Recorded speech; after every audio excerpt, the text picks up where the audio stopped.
ఎందుకులా చలో ఇవారి morning news with Narsaiah తాత మధ్యల మోత కార్యక్రమానికి స్వాగతం పలుకుదాము. ముందుగాల ఎవరి బండారం ఎట్లా ఉంది ఏం కథ అరుచుకుందాము. మహాపత్రికను తీసుకొని వచ్చిన ఇక ఇంట్లో అసెంబ్లీలో నేనే సీనియర్ 7 సార్లు ఒకే బీఫామ్పై గెలిచా మంత్రి ఉత్తమ్ కుమార్ రెడ్డి. ఎందుకు మరి ఇప్పుడు ఈ మాట సారు ఎల్లబోసుకుండు? జనాలకు ఎరికే కదా మరి సారు ఎందుకని ఎల్లబోసుకుండు అంటే ఓ మాట లోపలి కుసకుస సోషల్ మీడియా రాద్ధాంతం ఏంటంటే ఆహా పెద్ద మనిషికి ఓహో పెద్ద కుర్చీ అరే మిస్ అయిపోయే, పెద్ద కుర్చీని ఎక్కేది ఉండే, పెద్ద కుర్చీ నాకు చెందకపాయే, పెద్ద కుర్చీ మీద కూర్చుని అదృష్టం నాకు లేకపాయే, ఏంది ఏం కథ అనేది కొంచెం అంతా మనసులో మెదులుతున్నట్టుగా ఆంబయం అనేది ఇప్పుడు సోషల్ మీడియా కూడా కూస్తుంది. మరి ఇక అసెంబ్లీలో నేనే సీనియర్, నేనే ఇప్పుడు అనుభవశాలిని, నేను కరువు చూసినా కాలం చూసినా అన్ని తీర్లో వెళ్ళబోసిన, ఎంతో మందిని చూసుకుంటూ వస్తున్నా, ఇవాళ ఆఖరికి వస్తారకల్లా ఇవాళ శాసనసభలో నేనే అనుభవం ఉన్న వ్యక్తిని అనేది సారు ఆంబయం వెళ్ళబోసుకుంటే లోపలి కథ ఏదో ఉంది. నేను కావలసి ఉండే కాకపోతే కనుక జగ్గారెడ్డి ఓ సభలో అనే కదా వచ్చే ఇక 10 ఏళ్లకు నేనే ముఖ్యమంత్రిని అని ఇక గదే తరీకన అదే మాట సారు మనసులో మెదులుతున్నట్టుందిలా. అందుకనే ఈ మాట అన్నట్టుండు సారు ఆంబయం పట్టలేక. మొత్తానికైతే ఇక సార్ ఆంబయం ఈ రకంగా ఉంది. ఐబొమ్మ రవి రాబిన్ హుడ్, నా అభిప్రాయం అదే, సజ్జనార్ ప్రెస్ మీట్ తప్పు, జడ్చర్ల ఎమ్మెల్యే అనిరుద్ రెడ్డి సంచలన వ్యాఖ్యలు. ఇక ఇప్పుడు సోషల్ మీడియా కూడా ఏమని కోడై కూస్తుందంటే పెద్దోళ్ళను కొట్టి పేదోళ్ళ కడుపు నింపేటోడే రాబిన్ హుడ్. ఐబొమ్మ రవి, మా ఐబొమ్మ రవి ఇవాళ పెద్దోళ్ళని కొట్టి పేదోళ్లకు సాయం చేస్తాడు ఐబొమ్మ రవి, ఆయనే రాబిన్ హుడ్ అనేది ఈ కథ సోషల్ మీడియాలో కూడా మోతమోగుతుంది. ఏది పెట్టినా ఐబొమ్మ రవి గురించి మీరు ఏం చెప్తారు, మీ అభిప్రాయం ఏంది అని కింద కామెంట్లు పెట్టుర్రి అంటే ఒక 80-90% ఆయనకే సపోర్ట్గా మాట్లాడుతుర్రు సోషల్ మీడియాలో. ఇక ఇంట్లో ఇప్పుడు జడ్చర్ల కోల్యాగా అనిరుద్ రెడ్డి కూడా శరానికి వచ్చిండు. సజ్జనారు ప్రెస్ మీట్ తప్పు, సినిమా వాళ్ళని పట్టుకొని సినిమా వాళ్ళను పక్కన కూర్చోబెట్టుకొని సజ్జనారు ప్రెస్ మీట్ పెట్టి పేదోళ్లకు సాయం చేసిన ఐబొమ్మ రవిని తప్పు పట్టిండు. అసలు తప్పు సజ్జనార్ది. సినిమాలలో లోపలి కథ ఏం నడుస్తుంది, ఎసవంటి రాయవరాలు నడుస్తున్నాయి, ఎసవంటి మతలా ఉంది, సినిమా వాళ్ళ బండారం ఏంది, అసలు కథ ఏంది, సామాన్యులను ఏ రకంగా పీల్చి పిప్పి చేస్తుర్రు అనేది ఇంకా ఇప్పుడు ఈయనే అంటే సినిమా వాళ్లకు ఏదో సహాయ సహకారాలు అందించినట్టుగా ఉన్నది సజ్జనారు ప్రెస్ మీటు అనేది అనిరుద్ రెడ్డికి నచ్చలేదట. ఇక ఈయన ఇప్పుడు ఐబొమ్మ రవి రాబిన్ హుడ్ అనేది ఇప్పుడు ఈయన ముంగడు తీసుకొని వచ్చిండు. ఇక ఈ కోయిలాగా వచ్చింది. ఇప్పుడు ఆ డీసీసీ అధ్యక్షుడిని అరెస్టు చేయండి, ఎస్పీకి కోమటిరెడ్డి లేఖ, తక్షణమే డీసీసీ పదవి నుండి తొలగించాలని సీఎంకు లేఖ. ఇక చూడు కథ ఎట్లా ఉందో. ఇప్పుడు కథ ఏమి నడిచిందయ్యా అంటే జానారెడ్డి కొడుకుతోటి జర రాసుకొని పూసుకొని తిరిగే కోల్లాగా పున్నా కైలేషు ఆయన సీఎం రేవంత్ రెడ్డి ఇక మరి సోపతి చేసి కొద్దిగా ఇటు గుంజిండు ముగుదాడు బట్టి కోల్లాగా ఇటు మొగ్గింది. ఇక మరి ఎప్పటి నుంచో కోమటిరెడ్డితో దోస్తారం చేసుకుంటా ముందడుగు వేస్తున్న ఆ కోమటిరెడ్డి అడుగుల్లో అడుగేసుకుంటూ పోతున్న కోల్లాగా ఇంకోటి ఉంది. ఏందది? గుమ్మల మోహన్ రెడ్డి. ఇక ఆ కోయిలాగా ఎప్పటి నుంచో నేను కోమటిరెడ్డి దోస్తానం చేసుకుంటా కథ నడిపించుకుంటా వస్తుంటే ఆఖరికి వస్తారకల్లా నా కథే ఒడిపించిర్రు అనేది ఇప్పుడు గుమ్మల మోహన్ రెడ్డి మళ్ళీ పెద్ద కోమటిరెడ్డికి ఫిర్యాదు అయినట్టుండు. ఇక మళ్ళా ఇక ఈయన లోపలి కథ కొంత రగులుతుంటే మసులుతుంటే ఇక ఈ పున్న కైలాస్ ఆట ఇప్పుడు డీసీసీ నల్గొండ డీసీసీ పున్న కైలాసు కోమటిరెడ్డి కుటుంబం మీద ఏదో మాటలు అన్నాడు అనేది గుసగుస నడుస్తుంది. ఇక మరి ఈయన పెద్ద కోమటిరెడ్డికి శరీరానికి వచ్చిండు. పెద్ద కోమటిరెడ్డికి ఇక కళ్ళు బగ్గున మండి ఒళ్ళు బగ్గున మండి ఆహా ఎట్లా అంటావు నువ్వు, ఏ రకంగా అంటావు నువ్వు, ఏమిటికి అంటావు నువ్వు, అసలు నీ కథ ఏది, నీ కార్ఖానేది ఇక అని ఇప్పుడు ఎస్పీకి మంత్రి కోమటిరెడ్డి లేఖ రాసిండట. తక్షణమే ఆ డీసీసీ పదవి నుంచి ఆయనని ఉడవేకేరి అని రేవంతమయ్య కూడా లేఖ రాసిండట, అటు ఎస్పీకి ఇటు రేవంత్ రెడ్డికి.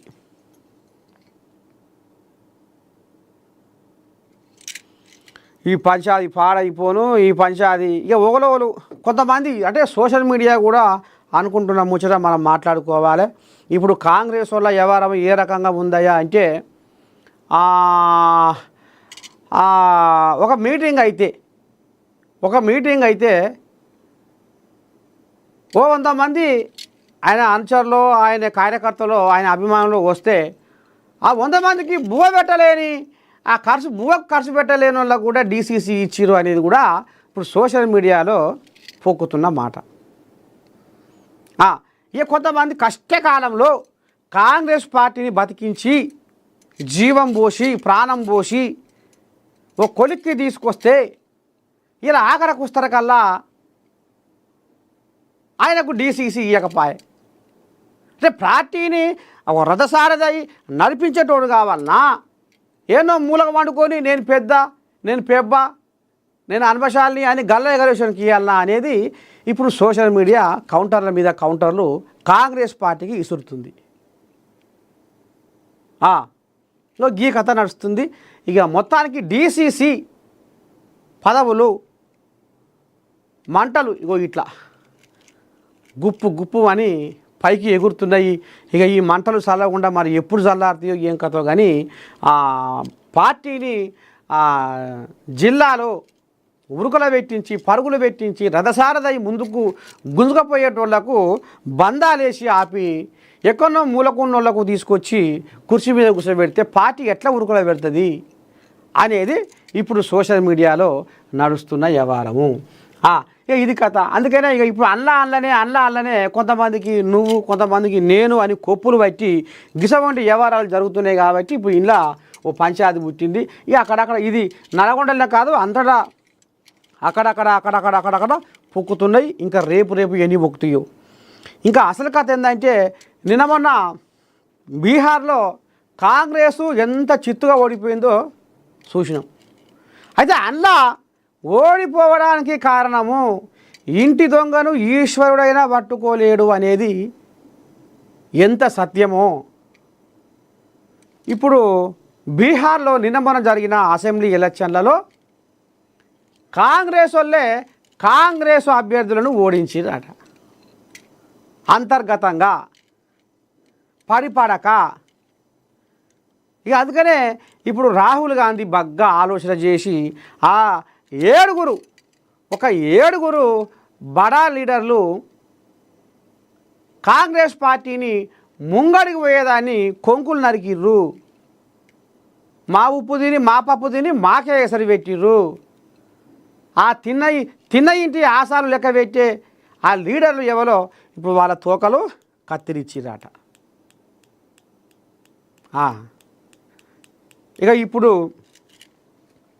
ఇక తెలంగాణలో ఇప్పుడు డీసీసీ ఎలక్షన్ల కథ, డీసీసీ పదవుల కథ వాళ్ళకే పడిపడక వాళ్ళకే పంచాయతీలు వాళ్ళకే ఇంకా రేపు మరి ఇంకా ఎన్ని వర్గాలు అవుతాయో ఎన్ని గ్రూపులు అవుతాయో ఏం కథ అనేది చూద్దాం. అన్ని పార్టీలలో ఉన్నది కథ. కాకపోతే ఇప్పుడు ఇది ఇంక తెర మీదకి వచ్చింది. ఇప్పుడు పద మీదకి వచ్చింది కాంగ్రెస్ ముచ్చట. ఇక ఈ ముచ్చట ఇట్లా ఉంది. పెద్ద కోమటిరెడ్డి అయితే మొత్తానికి తక్షణమే ఆ డీసీసీ పదవి నుంచి ఆయనను తొలగించాలి పున్న కైలేష్ అని పెదకోమటిరెడ్డి ఆంబాయం వెళ్ళబోసుకుంటుండు. ఇక పోతే మోగిన పంచాయతీ నగారా 3 విడతల్లో ఎన్నికలు డిసెంబర్ 11, 14, 17 తేదీలలో సర్పంచుల ఎలక్షన్లు మోత మోగియాలే అని గంట కొట్టింది ఎలక్షన్ సంఘం. గంట రాష్ట్ర ఎన్నికల సంఘం గంట కొట్టింది. ఇక నిన్న మొన్నటిదాకా మా సర్పంచుల బిల్లులు లేకపోయే, నేను ఆడ మోరి సాపు చేపిస్తే, నేను ఈడ శ్మశాన వాటిక కడితే, ఆడ వైకుంఠ ధామం కడితే,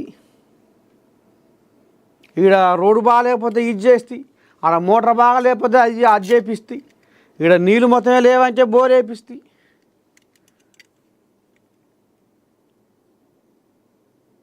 ఇక నేను అది చేస్తే ఇది చేస్తే ఆఖరికి వస్తార కల్లా నా పిల్ల మీద పుస్తలు కూడా తాకట్టు పెట్టి అది చాలకపోతే అప్పులు తెస్తే సీతమ్మ శర ఎల్లబోసి నేను ఇది చేసిన. కానీ బిల్లులు పెండింగ్ బిల్లులు రాకపోయే. ఈగల దోమల జోపుకోవాల్సి వస్తుంది, అప్పులు వస్తే దాచుకోవాల్సి వస్తుంది, తప్పించుకొని తిరగవలసి వస్తుంది, ముఖం ఎత్తుకొని తిరగలేక, బాధ చెప్పుకోలేక, దిగమింగలేక, కక్కలేక, మింగలేక, చెప్పుకుంటే ఇజ్జత్ పోతుందని బిడపడి ఇక కొన్ని కోళ్ళాగలు నిన్నమన్న సంఘాలని కట్టి, సర్పంచుల ఫోరం అని కట్టి రోడ్ల మీదకి వచ్చి కూడా ధర్నాలు చేసిర్రు. మా బిల్లులు, మా సర్పంచుల పెండింగ్ బిల్లులు, మా సర్పంచుల పెండింగ్ బిల్లులు అని ఇప్పటికి కూడా ఆ కోళ్ళాగలు పాపం మురట్ల మురుగుతున్నాయి. ఎట్లా ఎట్లా ఎట్లా ఎట్లా బయటపడాలి. ఇక మరి ఇప్పుడు సర్పంచుల ఎలక్షన్ల గంట మళ్ళా మోగిందట. ఇక మరి 11, 14, 17 తేదీలల్లా కథ ఇక మరి నడవనుందట. ఇక ఇంట్లో మన మహాపత్రిక ముందే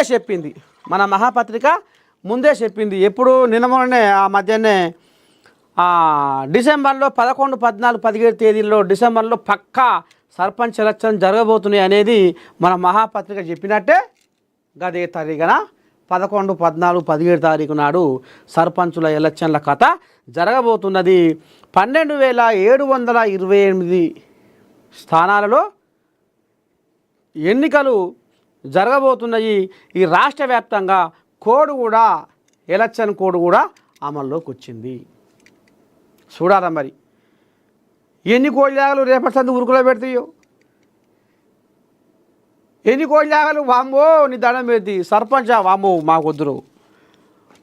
పోయిన తేప సర్పంచ్ గిరి చేసి ఏం వెలుగ పెట్టిండు అయ్యా, ఏం సంపాదించుకోండి అయ్యా, పాడై ఫోను కంటి నిండా నిద్ర లేదు, కడుపు నిండా కూడు లేదు, మన్ను మషాడం షీ వామ్మో మాకు వద్దని మరి ఎంతమంది అంటారు. లేకపోతే ఉరుకులో పెట్టేటోళ్ళు ఎంతవరకైనా పురస్థాన్ని తెల్లంగి వేసుకొని గల్లా లేపేటోళ్ళు ఎంతమంది. కానీ మొత్తానికైతే జర దడిపవుతుంది. ఎందుకంటే ఇక మరి పాపం సర్పంచ్ గిరి చేసి ఆఖరికి వస్తార కల్లా పెట్రోల్ బంకులలో పనిచేసిర్రు. అప్పుల బాధ తట్టుకోలేక, తింటందుకు తిండి సౌకర్యం లేక పెట్రోల్ బంకులలో పనిచేసిర్రు, బర్రకాడికి పోయిర్రు, గొర్రెకాడికి పోయిర్రు, కూలికి పోయిర్రు, నాలికి పోయిర్రు, ఆయన ఒక్క పని చేసిర్రు. ఆఖరికి వస్తార కల్లా పట్నం పట్టిర్రు. ఊళ్ళో ఉంటే సర్పంచ్ ఆట ఓ అమ్మ కూలికి పోయిండుగా, ఇసుకపోయి బచ్చల పండు పంచేదిగా అని జనం అనుకుంటారో ఏమో, ఇజ్జతి పోతుందో ఏమో అని అట్లా కూడా కొంతమంది పల్లెటూళ్ళకి వెళ్ళి పట్నం పట్టి ఏ పని దొరికితే ఆ పని చేసిర్రు. ఎందుకంటే మరి పొట్ట గడవాలి కదా.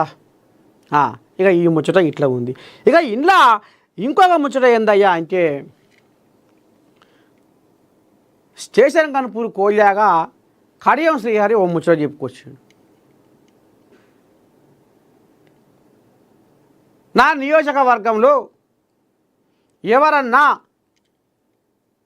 ఏకగ్రీవంగా ఏ ఊరోళ్ళైనా ఏకగ్రీవంగా సర్పంచ్ని ఎన్నుకుంటే నేను 15 లక్షలు ఇస్తా, సర్కారు పరంగా 10 లక్షలు వస్తాయి, నేను 15 లక్షలు ఇస్తా, 25 లక్షలతోటి ఇక ఆ ఊరు రూపురేఖలే మార్చుకోవచ్చు అని ఇప్పుడు కడియం శ్రీహరి బాంబు వేల్చిండు.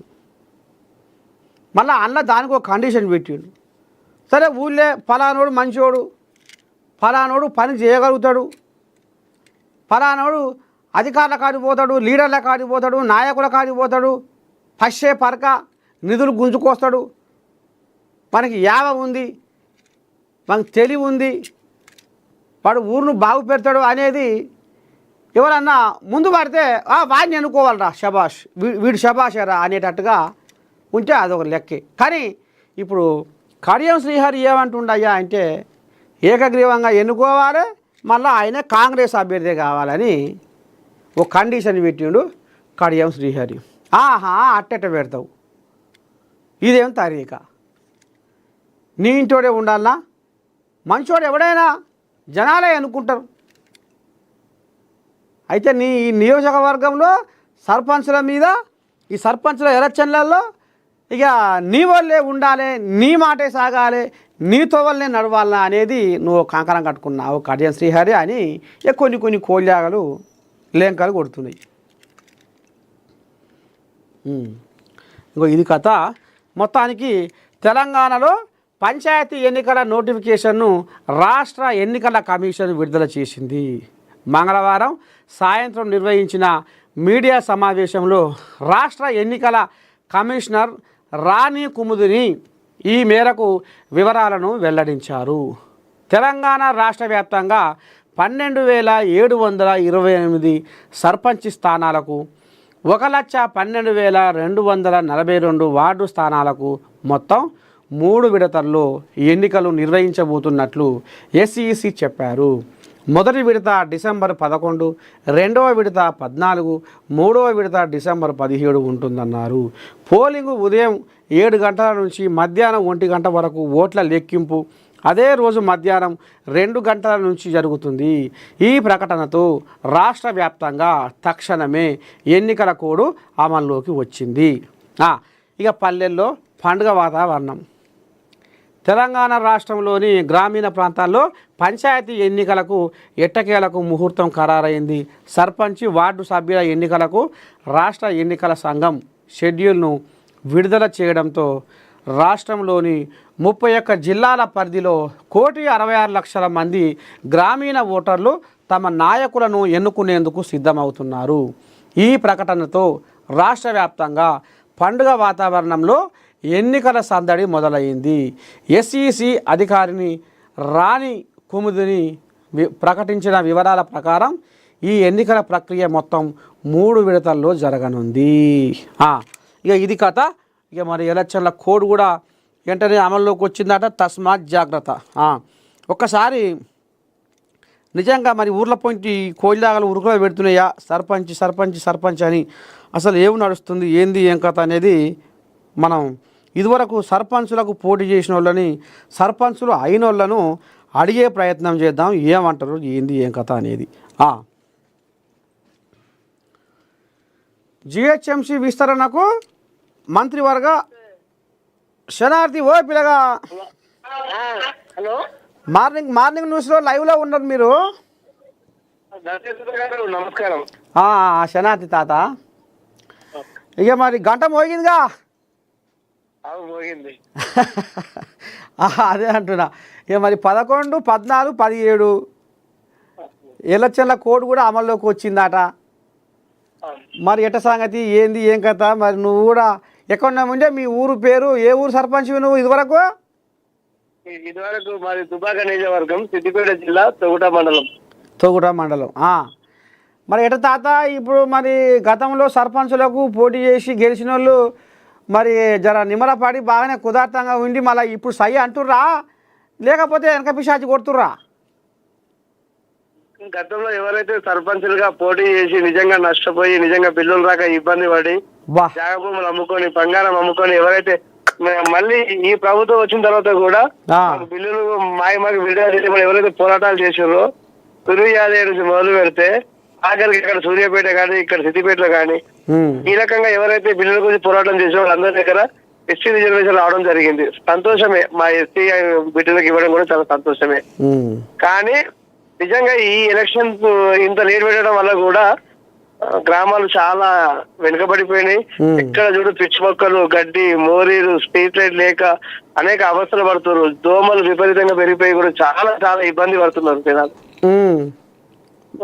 మరి ఇప్పుడు ఎట్లా మరి ఇప్పుడు మునుపు నువ్వు కూడా సర్పంచ్గా పోటీ చేసినావు అంటే నీలా ఏమనుకుంటున్నారు ఇప్పుడు సర్పంచ్లకు అంటే ఇదివరకు ఏమో గల్లాలు ఎగరేసి ముచ్చట లేదు అనేది మీసాలు దువ్వేది మరి ఇప్పుడు అట్లా ఉందా హుషారుతనం లేకపోతే జబ్బలు జారేసినట్టు ఉందా ఊర్లో పోయింది గత టీఆర్ఎస్ ప్రభుత్వాలు చూసిన సర్పంచులు కోసం చూసి కొన్ని గ్రామాలలో ఇప్పుడు కూడా వెనకడిగే వేస్తున్నారు. సర్పంచ్ అంటే ఇల్లు అమ్ముకుందామా, సర్పంచ్ అంటే ఫ్లాట్లు అమ్ముకుందామా, సర్పంచ్ అంటే ఎలా మీరు బంగారం అమ్ముకుందామా, లేకపోతే కొంత కొరకు ఉన్నటువంటి అరకులో ఉన్నటువంటి భూములు అమ్ముకోవాల్సిన పరిస్థితి వస్తుందని కొన్ని చాలా వరకు అయితే వెనకడిగే వేస్తున్నారు. అబ్బా ఎందుకంటే చూసి గత ప్రభుత్వం చేసినటువంటి తప్పులను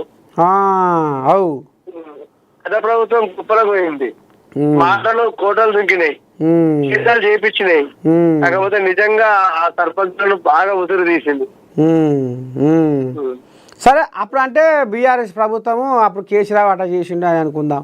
సరే మరి ఇప్పుడు కాంగ్రెస్ పరిపాలన వచ్చింది, మరి ఇప్పుడు రేవంత్ రెడ్డి ఆధ్వర్యంలో మరి బ్రహ్మాండంగా జరుగుతుందేమో అన్న ఆలోచన ఆశ ఏమన్నా ఉందా? జనాలు అయితే ఇప్పటికైతే ఆ ఇచ్చిన 6 హామీలు కూడా సక్రమంగా అమలు కాలేదు కాబట్టి మీ ఇల్లుగల్లా బస్సులో పోతలేదా, మీ ఇల్లుగల్లా చీర రాలేదా, మీ ఇంటికి సన్న బియ్యం రాలేదా, మీకు రేషన్ కార్డు రాలేదా, మీ ఇంట్లో కరెంటు ఉచిత కరెంటు 200 యూనిట్ల కరెంటు బిల్లే కడితే అవుతుంది 500 రూపాయల గ్యాస్ బుడ్డి అది నీకు ఇదవుతుండే వరకు అంత బాగానే ఉందని వాళ్ళు చెప్తుర్రు, నువ్వేం కట్ట మాట్లాడతావు ఏమనుకుంటారు ఇంతకు ఊర్లల్లో? కొద్ది మందికి మేలు జరగవచ్చు చెప్తున్నా. ఇలా బస్సు ఫ్రీ అనేది సామాన్య ప్రజలకు నిజంగా అందుబాటులో సంతోషమే. కానీ ఆయన ఇచ్చినట్టు 2500 ఎందుకు ఇవ్వలేదు? ఇప్పుడు ఏదో నిన్న మొన్న అనుకుంటురా 2500 100% అనుకుంటూ నిలదీస్తారు.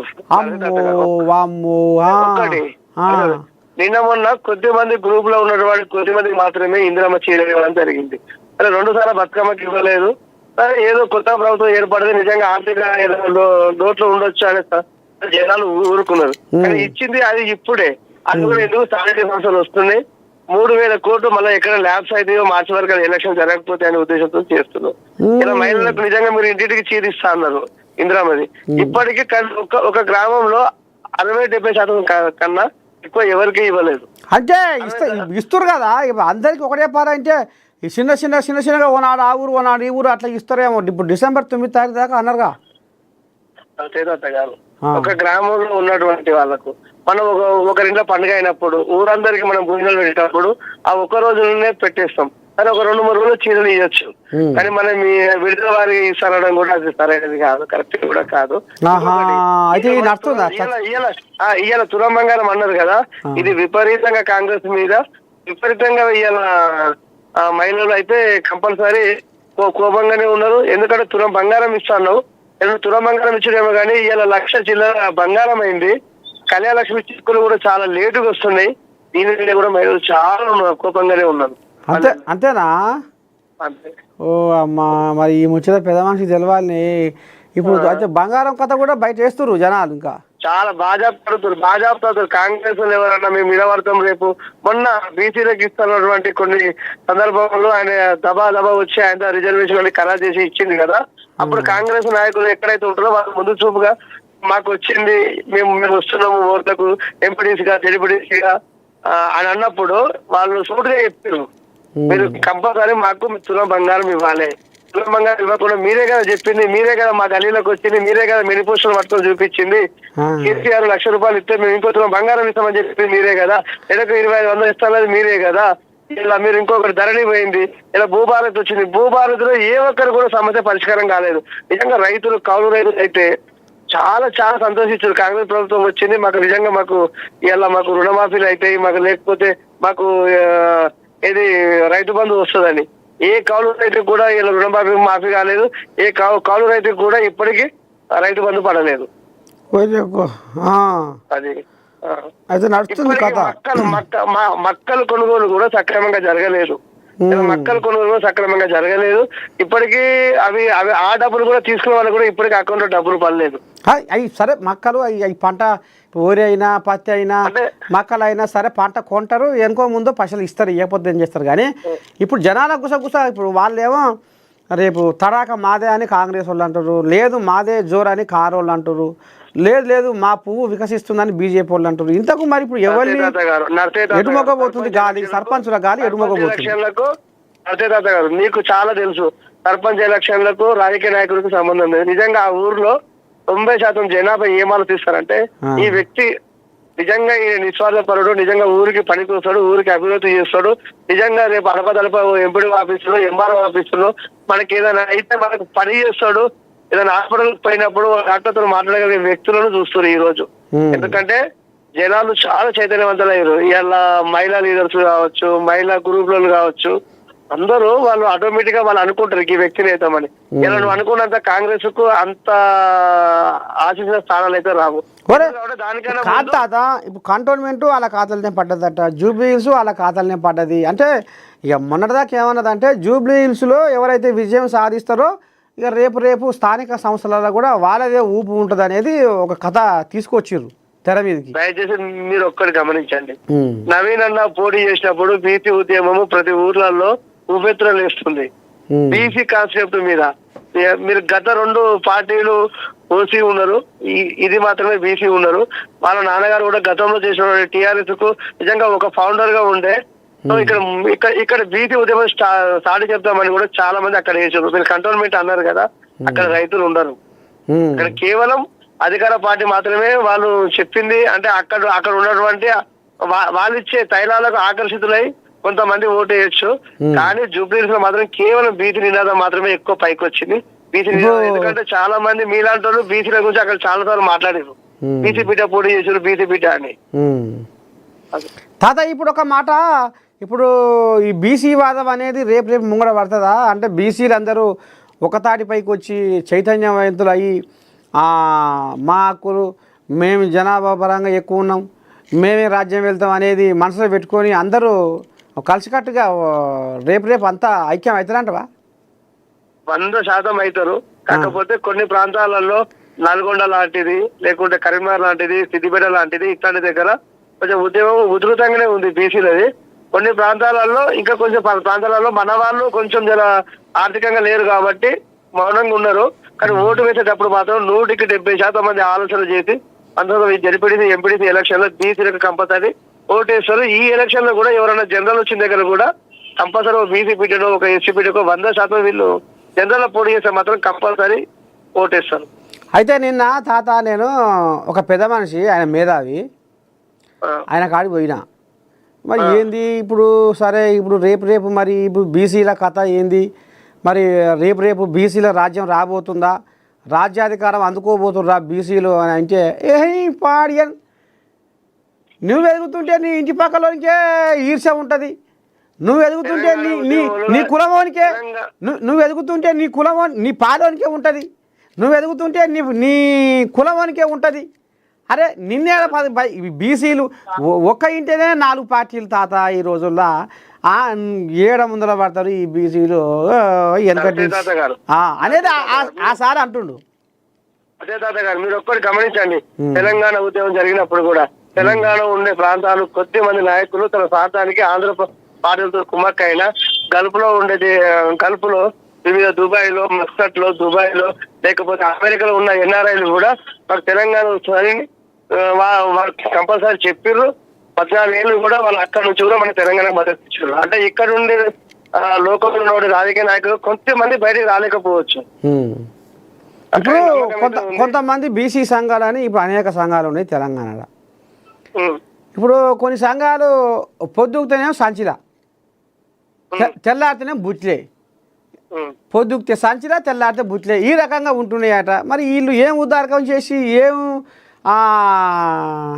బచ్చల పండు వండిస్తారు తాత? మీరు అన్నది కూడా కొంచెం వాస్తవమే. ఆ. కొన్ని బీసీ సంఘాలు ఏం చేసినాయంటే ఒక పార్టీకి అనుబంధంగా ఆ, ఆ పార్టీని చెప్పినట్టు ఇంద్ర పార్క్ లో అక్కడ ఇక్కడ ధర్నా చేసేది కూడా కొన్ని వాస్తవాలే కదా, నిజమే అది.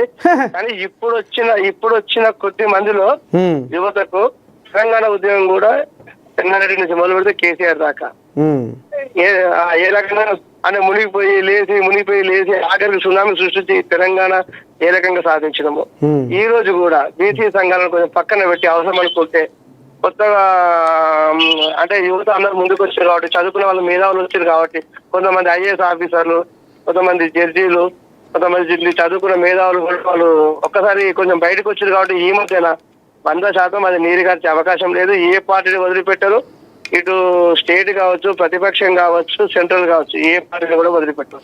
నా. ఇప్పుడు స్టేషన్ గన్పూర్ ఎమ్మెల్యే కడియం శ్రీహరి ఏమంటుండయ్యా అంటే ఊర్లల్లా నేను ఏ ఊరికి సర్పంచ్ని మీరు ఏకగ్రీవంగా ఎన్నుకుంటారో నేను 15 లక్షలు ఇస్తా, సర్కారు పరంగా మీకు 10 లక్షలు వస్తాయి. ఉన్న 25 వందలే దిక్కులేవు, ఉన్న 25 వందలే మా అక్క చెల్లెలకి ఇయ్యలేదు, కనీసం కట్నం బంగారమే ఇవ్వలేదు. ఒక ఆడపిల్ల పెళ్లికే ఇస్తానమాట, ఆడపిల్లకు ఇస్తున్న పైసలే ఆయన మాట తప్పిండు. ఇస్తా అంటాడు. ఇప్పుడు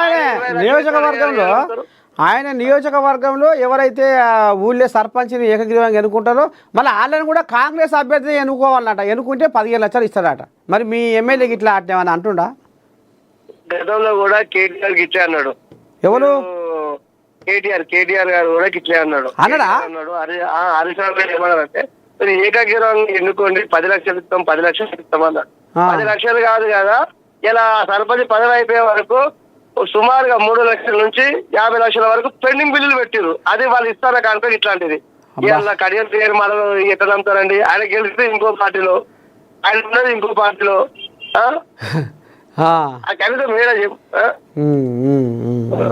మీ ఎమ్మెల్యే ఎవరో ఉండే? మా ఎమ్మెల్యే వచ్చేసి కొత్త ప్రభాకర్ రెడ్డి. ఏమంటుంది కోజాగా? మరి ఏమన్నా ఆఫర్లు పెడుతుందా ఇప్పుడు కడియం శ్రీహరి లెక్క? అట్లాంటిది ఏం లేదు ఇంతవరకు. ఇంతవరకు ఎవరు కూడా ఏం లేదు. కాకపోతే జనాలు ఆ కొత్త ప్రభాకర్ రెడ్డి కూడా కత్తిపొట్టు అడ్డం పెట్టుకొని ఓటుకు 1000 రూపాయలు పెట్టి ఆయన గెలిచాడు కాబట్టి అసలు ఆయన మాట కూడా విలువీయాలి జనాలు. ఓ అమ్మా, కత్తిపొట్టు పడంగానే రాజపుష్ప నుంచి డబ్బులు వచ్చి ఊళ్ళల్లో ఎన్ని ఓట్లుండి 2,000 ఓట్లుండే, ఇక 1500 ఓట్లకు మీరు ఓటుకు 1000 ఇయ్యి అని మాస్తుగా పైసలు మంచిండు. సరే ఏదో ఆ కత్తిపొట్టు సింపతి ఏదో గెలిచింది, ఇప్పుడు ఆయనే పైసలు మంచి గెలిచే ఆయన ఇప్పుడు మనము ఆయనను ఏదో అంటుంది కదా, పైసలు ఇచ్చి పొగిడించుకోవడం. సరే, మొత్తానికైతే ఇప్పుడు మరి సర్పంచ్ ఎలక్షన్లలో గాలి ఏ పార్టీకి బాగా ఇస్తుంది అంటావు? ఈసారి యువత అయితే బాగా వస్తున్నారు, యువతకే ఎక్కువ ప్రాధాన్యత ఇస్తారు. అది కూడా ఎక్కువ ఎస్సీ బీసీలే ఎక్కువ గెలుస్తారు. యువత అంటే బాగానే ఆచేసినావు తాత. మీరు అనుకున్నంత కాంగ్రెస్ కు టిఆర్ఎస్ కు అయితే మాత్రం ఎక్కువ ఉంటది. ఎక్కువ ఏం గెలిచినా ఇండిపెండెంట్లే ఎక్కువ గెలుస్తారు. ఇండిపెండెంట్లే పార్టీ పేరు చెప్తే గత ప్రభుత్వంలో నిరుద్యోగులకు ఎంత ఇబ్బంది జరిగిందో, సర్పంచ్లకు ఎంత ఇబ్బంది జరిగిందో, నిజంగా ఒక గడిల పాలన ఎట్లుండో ఆ ప్రభుత్వం చూసారు. ఈ ప్రభుత్వం నిజంగా ఇచ్చిన మాటలు ఒక్క మాట కూడా చక్కగా నిలబెట్టుకోలే. కొన్ని అసలు ఇసిపెట్టి కుదరిచ్చినట్టు అయిపోయింది ఈ ప్రభుత్వం. ఈ ప్రభుత్వం కూడా నమ్మే పరిస్థితుల్లో లేరు. కాకపోతే రేపు గెలిచిన తర్వాత వాళ్ళు ఏ పార్టీ అక్కడ ఎమ్మెల్యేలు ఉంటారా, మినిస్టర్ ఉంటారో, ఇక వాళ్ళకు అనుకూలంగా పనిచేయాల్సి వస్తుంది కాబట్టి దేశంలో తప్ప. కానీ పార్టీ పేరు చెప్తే ఓట్లు పడే పరిస్థితిలో ఇప్పుడు లేదు. అంత బీఆర్ఎస్ అయినా కాంగ్రెస్ అయినా ఏ పార్టీ అయినా పర్వాలేదు, బీజేపీ అయినా అమ్మా ఇండిపెండెంట్గా అదే మనిషి వ్యక్తిత్వం బట్టి, ఆయన గుణం, ఆయన మంచితనం బట్టి ఓట్లేస్తారు జనం. అంతే. ఇక పార్టీ మీద ఇసుకు పుట్టింది ఊర్లో పోయిన జనాలకు, అంతేనా? లేదు, ప్రతి పార్టీని చూసారు. సరే తాత, మొత్తానికైతే గిది కథ. సరే శనార్థి తాత, ఉంటా. చూస్తున్నారులా, ఇది దుబ్బాక కోల్జాగా ఈ రకంగా గతంలో సర్పంచుల పెండింగ్ బిల్లులు ఏ అవుతున్నాయో ఇక ఈ పాపం ఇక వల కాకిశోకం తీసేదే ఉంది. ఇక కొంతమంది ఇప్పుడు సర్పంచులకు పోటీ దిగాలంటే కూడా వెనక ముందు ఆడుతున్నారట కొంతమంది. ఇక ఎక్కువ శాతం ఇప్పుడు ఇండిపెండెంట్లుగా ముందరకు వస్తే వాళ్ళకు నమ్మి జనాలు ఓట్లేస్తారేమో కానీ పార్టీల మీద జనాలకు ఇసుకు పుట్టింది అనేది ఈ కోయిలాగా ఈ సర్పంచ్గా చేసింది కాబట్టి ఇక అది అన్నిట్లో ఆడితేనే ఉంది. ఆయన కూడా కొన్ని పెండింగ్ బిల్లులు వచ్చేది ఉందట. ఇక ఆయన అంబాయంగా రకంగా వెళ్ళబోసుకుంటుండు. మొత్తానికి గంట సర్పంచుల గంట మోగింది. ఊర్ల పుంట కథ గది నడుస్తుంది. జిహెచ్ఎంసీ విస్తరణకు మంత్రివర్గం ఆమోదం. విలీనం కానున్న 27 మున్సిపాలిటీలు, కార్పొరేషన్లు. ఓఆర్ఆర్ లోపల అంతా జిహెచ్ఎంసీనే ఆనుకొని ఉన్నవి కూడా. రామగుండంలో 800 మెగావాట్ల ప్లాంటు, మక్తల్ పాల్వాంచలో కూడా పరిశీలన. హైదరాబాదులో అండర్ గ్రౌండ్ కేబుల్ సిస్టమ్.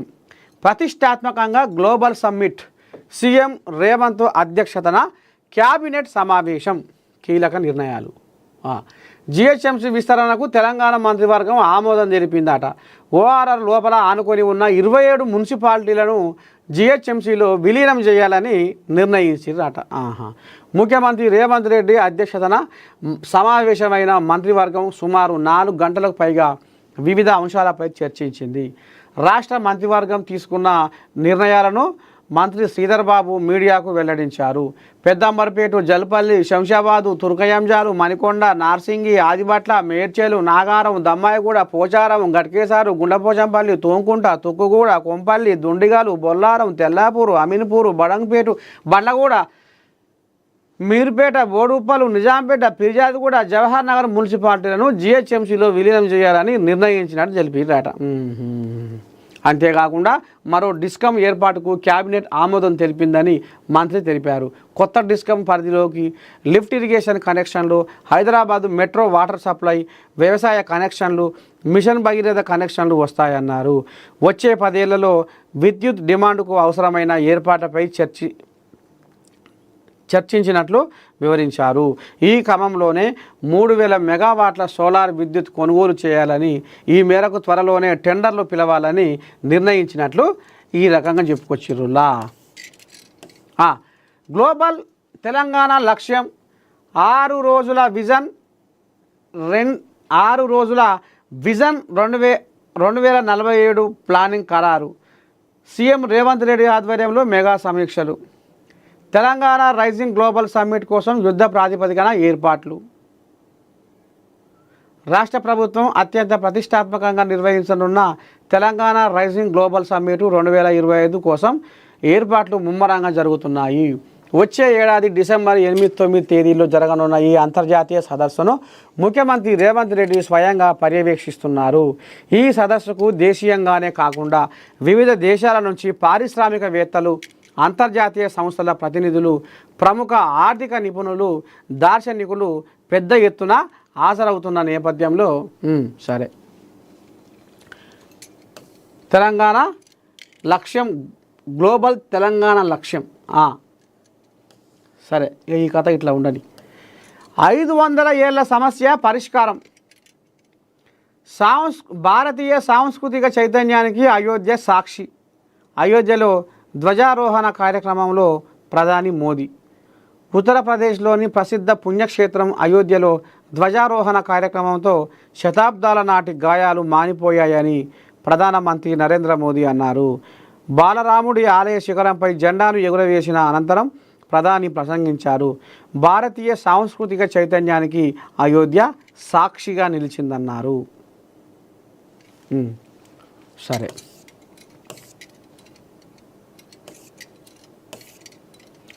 జై శ్రీరామ్ నినాదంతో ప్రధాని మోదీ తన ప్రసంగాన్ని ప్రారంభించారు.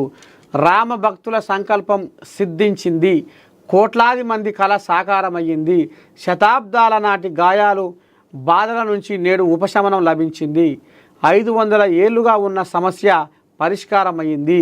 ఈ ఆలయ నిర్మాణానికి సహకరించిన ప్రతి ఒక్కరికి నమస్కరిస్తున్నా.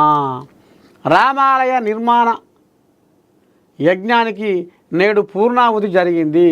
ధర్మధ్వజం కేవలం జెండా కాదు, భారతీయ సంస్కృతి పునర్వికాసానికి చిహ్నం, సంకల్పం సఫలతకు ఈ ధ్వజం ప్రతీక. శ్రీరాముడి సిద్ధాంతాలను ఈ జెండా ప్రపంచానికి చాటుతుంది, స్ఫూర్తి ప్రేరణను ఇస్తుంది, కర్మ కర్తవ్యాల ప్రాముఖ్యాన్ని ధర్మధ్వజం చెబుతుంది అని మోదీ పేర్కొన్నారు. పేదలు దుఃఖితులు లేని సమాజాన్ని మనం ఆకాంక్షిస్తున్నాం. ధర్మధ్వజాన్ని దూరం నుంచి చూసిన రాముడిని చూసినంత పుణ్యం వస్తుంది.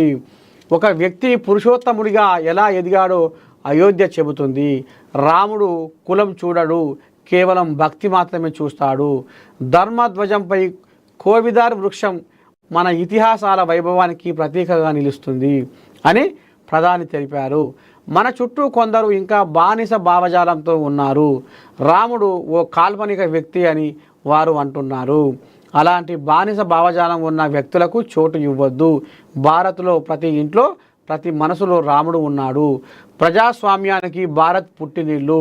ఇది మన డిఎన్ఏలోనే ఉంది. శతాబ్దాల క్రితమే భారత్లో ప్రజాస్వామ్య విధానం ఉంది. తమిళనాడులోని ఉత్తర మేరూర్ శాసనం ప్రజాస్వామ్యం గురించి చెబుతుంది. వచ్చే 1000 ఏళ్ళు భారత్ తన శక్తిని ప్రపంచానికి చాటాలి. మానవ వికాసానికి అయోధ్య కొత్త నమూనా ఇస్తుంది అని మోదీ పేర్కొన్నారు. ఇగో ఇది కథ.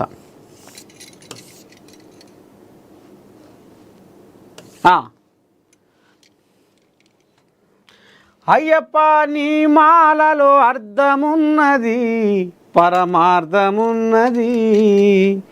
అయ్యప్ప నీ మాలలో అర్థమున్నది, పరమార్థమున్నది. నియమాల తోరణం, అయ్యప్ప వేషధారణం. అయితే ఇక అయ్యప్ప భక్తులు రోజు రోజుకు పెరిగిపోతుర్రు. అయ్యప్ప భక్తులు ఏ రకంగా ఉండాలనో అందరికి తెలుసు. నల్లటి దుస్తులు ధరించి స్వామి శరణం శరణం అయ్యప్ప అని రోజు పొద్దుకి పూజలు చేసి అయ్యప్పను తలుచుకుంటారు, కొలుచుకుంటారు. అయితే ఇప్పుడు పోలీసు వాళ్ళు ఏదో కథ నడిపిస్తున్నారట. అయ్యప్ప మాల ధరిస్తే సెలవు పెట్టాల్సిందే. గిట్నే కొంతమంది ఉంటారుగా భక్తులు, ఎస్ఐయో సిఐయో కానిస్టేబులో హోంగార్డో లేకపోతే ఏసీబీనో ఇంకా పెద్ద క్యాడర్ అయినా. అయితే అయ్యప్ప మాల ధరిస్తే మాత్రం మీరు నల్లటి దుస్తులు ధరించి స్టేషన్లో అడుగుపెట్టొద్దు, పోలీస్ స్టేషన్కు రావద్దు అనేది ఏదో వీళ్ళు కాకి డ్రెస్సులో దీక్ష, వస్త్రాలకు నో పర్మిషన్. తెలంగాణ పోలీస్ శాఖ సంచలన నిర్ణయం. ఎస్ఐకి మెమో జారీ చేసిన ఎస్ఐకి మెమో జారీపై రాజాసింగ్ విహెచ్పి ఆగ్రహం. పోలీస్ బాస్ ఆదేశాలపై దుమారం. తెలంగాణ పోలీస్ శాఖ తాజాగా జారీ చేసిన కొన్ని అంతర్గత ఆదేశాలు ఇప్పుడు రాష్ట్ర వ్యాప్తంగా చర్చనీయాంశంగా మారాయి. విధుల్లో ఉన్నప్పుడు పోలీసులు మతపరమైన దీక్షలు పాటించడం, యూనిఫామ్ కాకుండా ఇతర వస్త్రధరణ చేయడంపై శాఖాపరమైన ఆంక్షలు విధించడం తీవ్ర దుమారానికి దారితీసింది. ప్రత్యేకించి అయ్యప్ప దీక్షలో ఉన్న ఒక సబ్ ఇన్స్పెక్టర్కు ఉన్నతాధికారులు మెమో జారీ చేయడంతో ఈ వ్యవహారం రాజకీయ మతపరమైన రంగు పులుముకుంది. దీనిపై హిందూ సంఘాలు, రాజకీయ నాయకులు తీవ్ర అభ్యంతరం వ్యక్తం చేస్తున్నారు. మతపరమైన దీక్షల సమయంలో పాటించాల్సిన నియమావళిపై తెలంగాణ పోలీస్ శాఖ తీసుకున్న నిర్ణయం ప్రస్తుతం వివాదాస్పదంగా మారింది. విధుల్లో ఉన్నప్పుడు పోలీసులు యూనిఫామ్ నిబంధనలను ఖచ్చితంగా పాటించాలని, ఒకవేళ దీక్షలు స్వీకరించాలనుకుంటే సెలవులు తీసుకోవాలని ఉన్నతాధికారులు స్పష్టం చేశారు.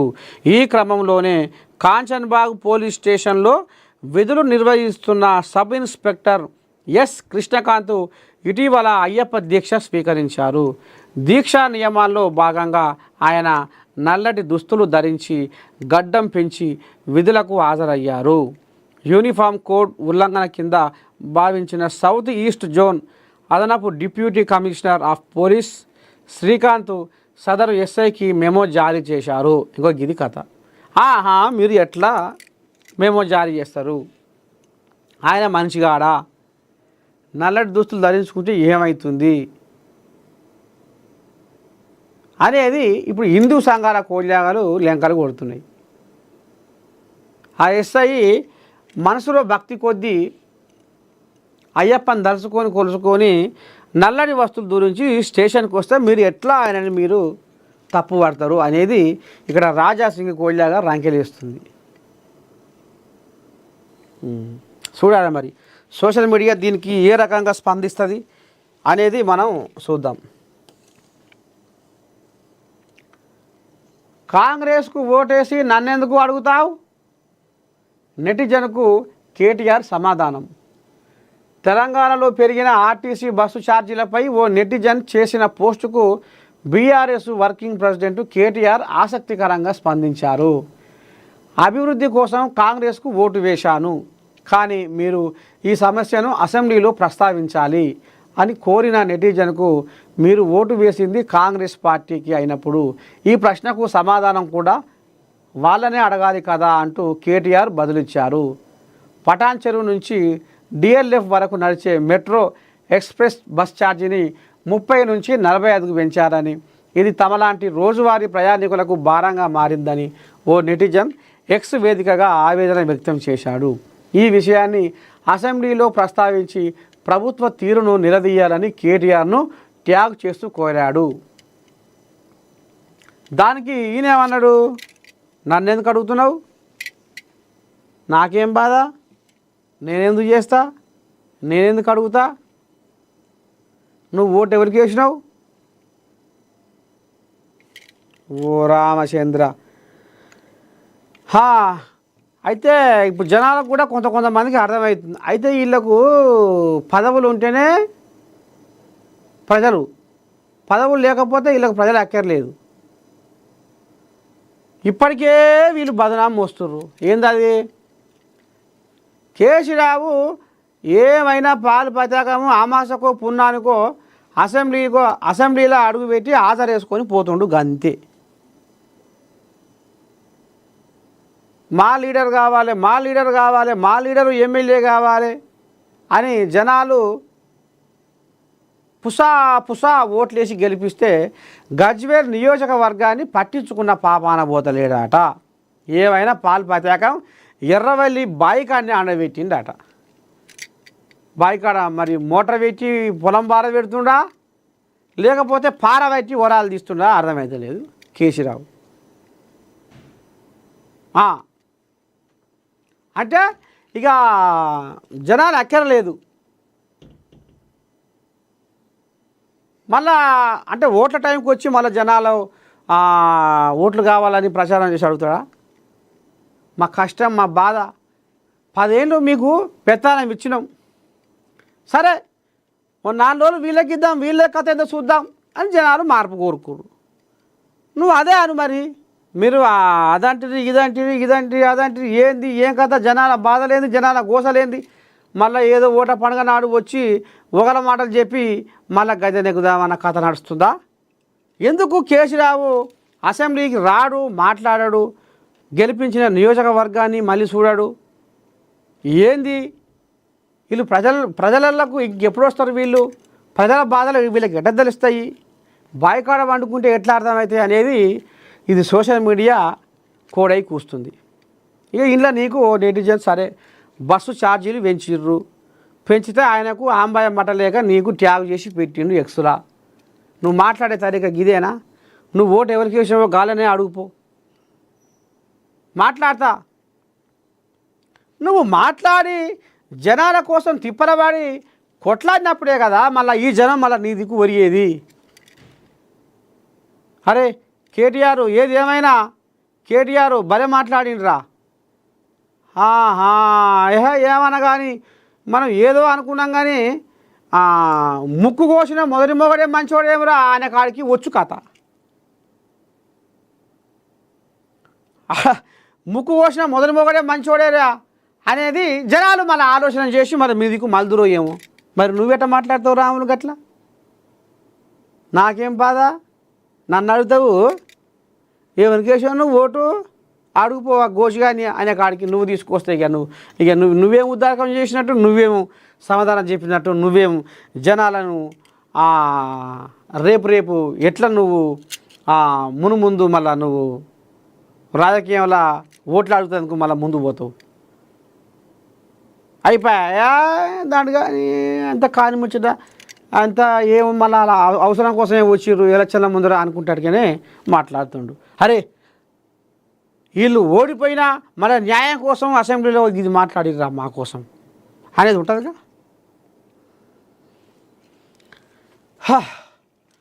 ఇంకొక కథలు నడుస్తున్నాయి వీళ్ళ మొత్తానికి.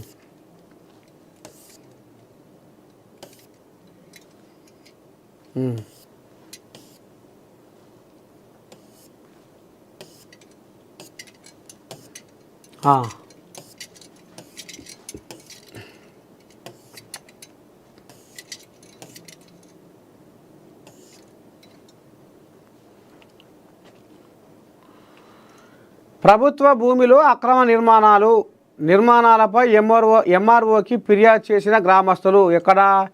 శంషాబాద్ మున్సిపాలిటీ పరిధి తొండుపల్లి రెవెన్యూ పరిధిలోని ఇందిరమ్మ కాలనీలో ప్రభుత్వ ప్లాట్లను అక్రమంగా ఆక్రమించి నిర్మాణాలు తలపెట్టారు. జర చూడవయ్యా ఓ ఎంఆర్ఓ సారు, ఆ కథ ఏందో జర చూడు. ఆ కోయిలాగలు ఎవరో జర పసిగట్టి జర అరుచుకో. మహిళలు ఆర్థికంగా ఎదగాలి ఎవరంటారు? భువనగిరి కోయిలాగా కిరణా. వడ్డీ లేని రుణాలతో మహిళలు ఆర్థికంగా అభివృద్ధి చెందాలని, మహిళల ఉన్నతి తెలంగాణ ప్రగతి అని భువనగిరి కోయిలాగా చామల కిరణ్ కుమార్ రెడ్డి ఇక్కడ స్థానిక ఎమ్మెల్యే ఇబ్రాహీంపట్నం కోయిలాగా అది ఇదే మల్రెడ్డి రంగారెడ్డి ఇబ్రాహీంపట్నం నియోజకవర్గ పరిధిలో ఇబ్రాహీంపట్నం మండల కేంద్రంలోని శాస్త్ర గార్డెన్లో నిర్వహించిన వడ్డీ లేని రుణాల పంపిణీ కార్యక్రమంలో భువనగిరి కోయిలా కూడా పాల్గొన్నదట. మహిళల సంక్షేమానికి అభివృద్ధికి ప్రాధాన్యతనిస్తూ ఇంకా వీళ్ళు ఏదో చెక్కు ఆడబిడ్డలకు అందించిరట వడ్డీ లేని రుణం. ఇంకేముంది? శంషాబాద్లో 932 మహిళా సంఘాలకు సుమారు 1,06,00,000 రూపాయల వడ్డీ లేని రుణాలు. ఇక్కడ కూడా అదే కథ నడుస్తుంది. విద్యార్థులకు క్రీడా దుస్తులు పంపిణీ, పోరగాళ్లకు కడతాళ్ళ ఉచిత వైద్య శిబిరానికి విశేష స్పందన. మోత్కుపల్లి గ్రామ మాజీ సర్పంచి రామచందర్ రత్నం మొయినాబాద్లో. ప్రజాప్రభుత్వంలో మహిళలకు పెద్దపీట. ఇదక్కడి కోయిలాగా ఎంపీ కడియం కావ్య, ఎమ్మెల్యే జిల్లా కలెక్టర్. ఇప్పుడు కలెక్టర్ అనగానే ఒక ముచ్చట ఆదుకొచ్చింది. రాజన్న సిరిసిల్ల జిల్లాలో కలెక్టర్గా పనిచేయాలంటే వామ్మో నేను పోనయ్యో, రాజన్న సిరిసిల్లాలో నేను కలెక్టర్గా పనిచేయను, నేను ఇంకేడికైనా పోతా కానీ నేను ఆడికి పోను అని ఇట్లా ఊరగా పెడుతుర్రట. ఇక గతంలో ఏదో ఉండే కోయిలాగా ఆయన పేరు సందీప్ కుమార్ జా.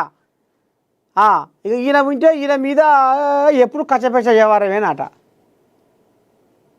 ఎప్పుడు కచ్చపెచ్చ వ్యవహారంతో ఆఖరికి వస్తారకల్లా ఈయన మీద రేవంత్ రెడ్డికే ఫిర్యాదు చేసిరట. ఇక ఇటు అటు ఆ కోయిలాగని తప్పించి మళ్ళా ఆమె పేరు ఏం పేరు ఎడ్యుకేషన్ సొసైటీ స్పెషల్ సెక్రటరీ ఆమె కలెక్టర్ ఆమె పేరు హరిత. ఇక హరితం కూడా ఆడ 30 రూపాయలు పెడుతుర్రట. అమ్మ నేను దండం పెట్టిన ఆయన, ఈ గోస ఈ బాధ నేను భరించలేను. ఇప్పుడు అది పోయి రాముని ఇలాక. ఇక ఇలా ఏ గిత్త ఎర్రజీవంతా కొద్దిగా ఏమన్నా వెనక ముందు అయినా ఎట్ట చేస్తేవి అది ఎట్లా ఇది ఎట్లా అని అద్దులు ఆల్మాలు బట్టి ఒకటే ఇసుక పెడుతున్నట ఆమెని. ప్రాణం అంతా ఇసుకిపోతుందట ఆమెకు. ఇక ఇటు అధికార పార్టీ వాళ్ళు ఇక వీళ్ళకి ఫోన్ చేస్తే ఇప్పుడు పనులు కావాలన్నాయి. ఇక్కడ వీళ్ళ బాధ, అక్కడ ప్రతిపక్షాల బాధ. ఏం చేయాలనో ఎట్ట చేయాలనో ఇక లాభం లేదని బుడ పిల్లగాను ఒక పెట్టుకొని ఆమె పోయిందట. నా పిల్లగాన కంటే ఎక్కువనా అని ఇప్పుడు ఆమె లాంగ్ లీవ్ పెట్టి ఇప్పుడు ఆమె పోయింది. ఇక ఇప్పుడు ఇన్ఛార్జిగా మరి గరిమా అగర్వాల్ ఎవరో చూస్తుర్రట. రాజన్న సిరిసిల్లాలో కలెక్టర్గా కొలువు చేయాలంటే గజ్జన వణుకుతుర్రట కలెక్టర్లు. బాంబో ఈ దండం పెడితే మాకు వద్దయ్యో అనే కాడు ఉందట కథ. అయ్యా గసవని కథ నడుస్తుంది మరి. మొత్తానికి మార్నింగ్ న్యూస్ విత్ నర్సయ్య తాత మధ్యలో మోత కార్యక్రమానికి సెలవు శనార్థి. రేపు పొద్దుగాల మళ్ళా కలుసుకుందాం. అంతవరకు మీరు ఏం చేయాలి? చూస్తూనే ఉండాలి మన ఏ నేను మహాపత్రిక. ఉంటా శనార్థి. నమస్తే.